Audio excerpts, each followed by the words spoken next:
জুবিন গর্গের মৃত্যু রহস্য কি এবার নতুন মোড় নিল? সামনে আসছে কোটি কোটি টাকার হিসাব, আর সেই অভিযোগের তীর এবার তারই ঘনিষ্ঠ মানুষের দিকে। ঠিক কি উঠে এসেছে তদন্তে, চলুন জেনে নেওয়া যাক। আপনারা দেখছেন অগ্রিম বিনোদন বাজার। আজকের বড় আপডেটে উঠে এসেছে প্রয়াত গায়ক জুবিন গর্গকে ঘিরে এক চাঞ্চল্যকর তথ্য। তদন্ত চলাকালীন আদালতে দাবি করা হয়েছে জুবিন গর্গের সাবেক ম্যানেজার সিদ্ধার্থ শর্মার বিরুদ্ধে তার উপার্জিত অর্থ আত্মসাতের অভিযোগ উঠেছে।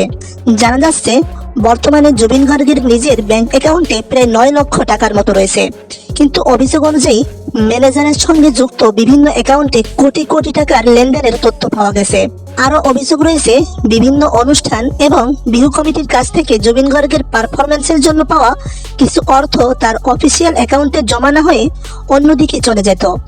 গত 1 বছরে প্রায় 32 লক্ষ টাকা নিয়ে প্রশ্ন উঠেছে বলেও দাবি করা হয়েছে। এদিকে এই মামলাকে ঘিরে আইনি লড়াইও চলছে। পাশাপাশি আদালতের তরফে জুবিন গর্গের স্ত্রীর ব্যাংক সংক্রান্ত কিছু ব্যবহারের অনুমতিও দেওয়া হয়েছে বলে জানা গিয়েছে। এই ঘটনা নিয়ে আপনার কি মত?